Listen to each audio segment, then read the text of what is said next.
Okay, this morning we are in Kennewick at the Toyota Center, and the Jehovah's Witnesses are having their convention today. So we're out here with some signs challenging them a little bit. Beware of the watchtower wires.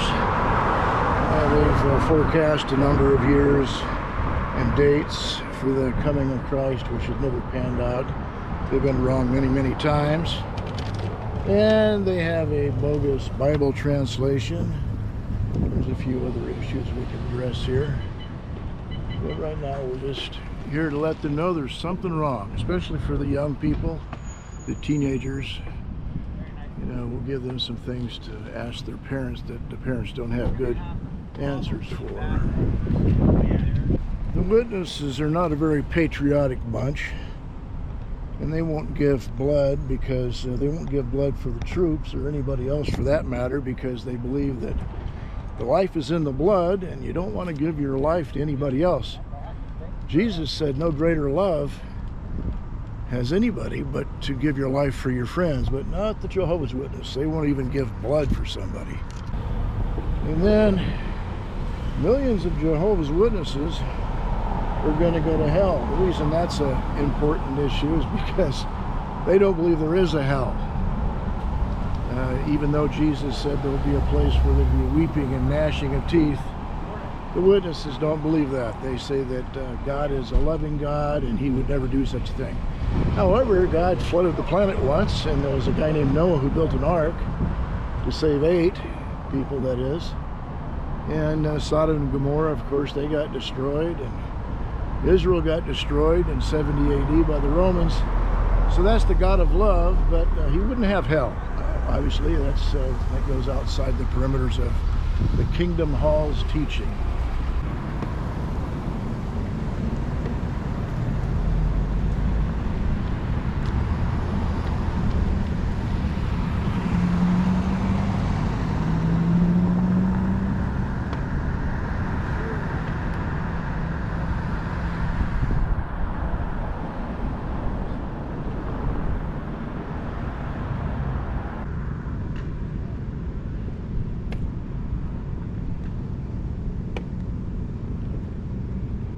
Okay, here we are, day 2 of the Jehovah's Witness convention here in Kennewick. And it looks like there's going to be a little better turnout today. It's a Saturday. Yesterday, probably a lot of people were committed to taking their kids to school and all that sort of thing. And then if you come from out of town, you got to pay the expense of a motel room and all that. So, looks like they've already got more people than they did yesterday at this time. So we'll see how it shakes out.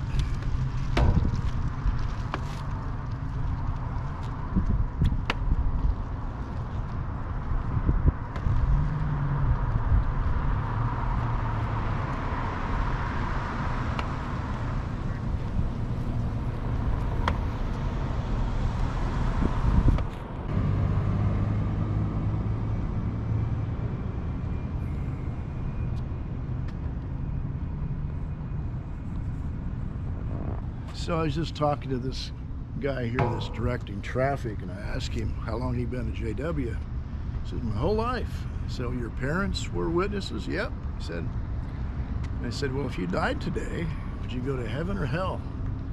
He says, I don't know.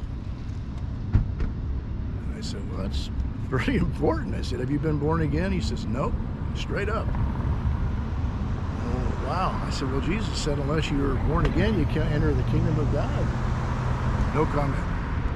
So I said, you're satisfied with this lake of fire thing where there'll be weeping and gnashing of teeth? He says, well, if that's my destiny, then so be it. I said, wow. No shame whatsoever in their deception. So while I was talking to this guy directing traffic, he finally says, I'm not supposed to talk to you. And I said, well, that's typical of most cults, you know. I said, that's what the Mormons, that's how they reply when we get out in front of their temples. No comment.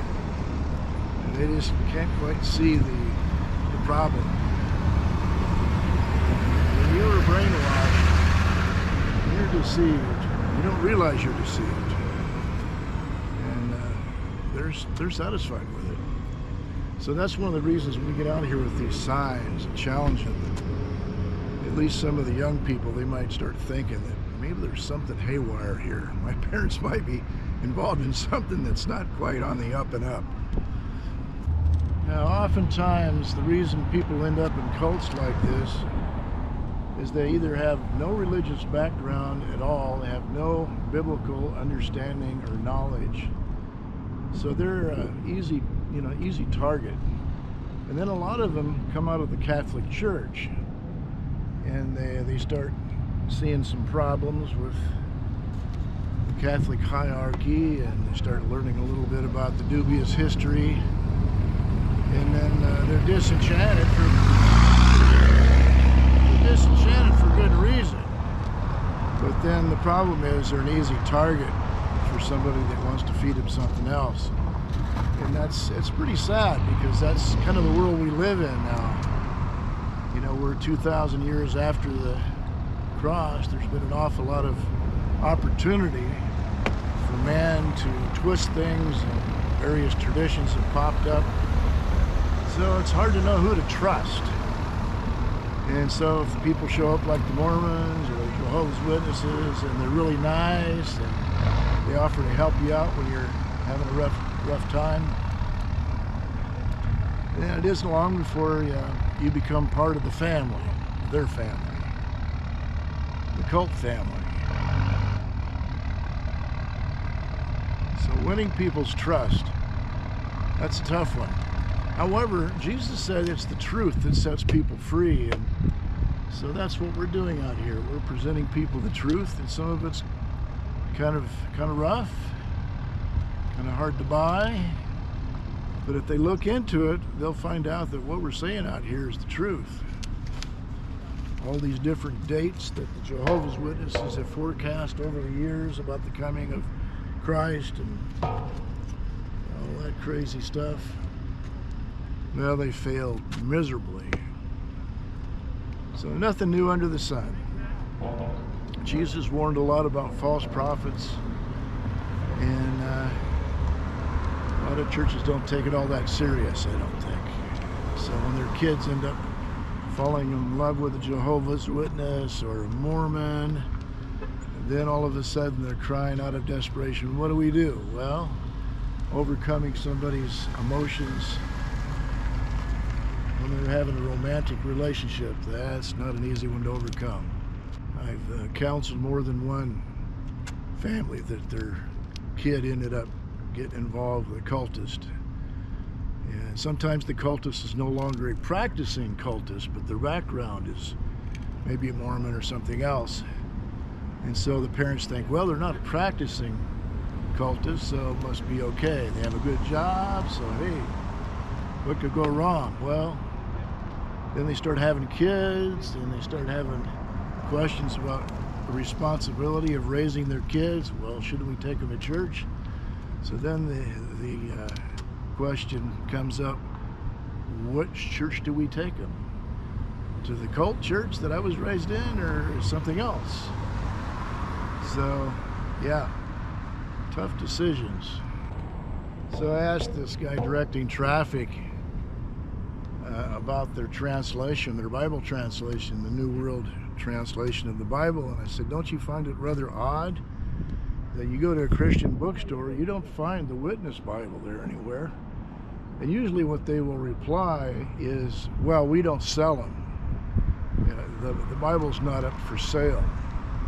And so they try to diffuse you by laying some kind of guilt trip on you for buying a Bible. But the reality is somebody had to pay for them. These witnesses, they have to buy the Bibles themselves. They have to pay for the literature they pass out. So that's kind of a cheap shot at trying to answer that problem. Looks like we've got a few hundred of them standing outside the door. They don't open the door until 8 o'clock. We got about 10 minutes before they open the door. So yeah, probably a few more people here today than there was yesterday, but still I'm kind of surprised, because I've been to Jehovah's Witness conventions here in the past, and sometimes these parking lots are jam-packed and overflowing into the gravel parking lot across the street. So I guess that could be encouraging. So part of what you're dealing with when these conventions come to your town, as in the case of the Tri-Cities here, is you've got witnesses from all of eastern Washington, eastern Oregon, and part of Idaho. So this brings in a lot of money to the community. So not too many people, if you're in business, wants to be critical of the Jehovah's Witnesses during this time. Usually the Tri-City Herald won't print anything critical of the witnesses. Now the Yakima media, they sometimes will, because it doesn't affect them so much. But so you got a lot of people that bring money into town for restaurants. They all have to eat, of course, and then they have to have a place to stay, so they're in the motels and hotels, and some of them drive their RVs, so they hang out at the RV parks. So yeah, it's you know, religion is big business, and whether it be Mecca and Saudi Arabia, it brings in lots of money for the Saudis, or Rome for the Catholics, or Salt Lake for the Mormons. A lot of it has to do with money.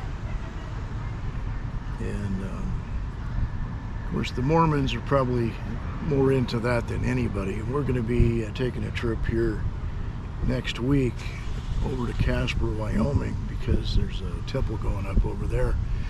And well, they make a pilgrimage out of just about everything, whether it be good or bad. They put a glorified spin on it, and then they turn it into a tourist trap. So that's part of what you're dealing with the cults, is they like to glorify their history.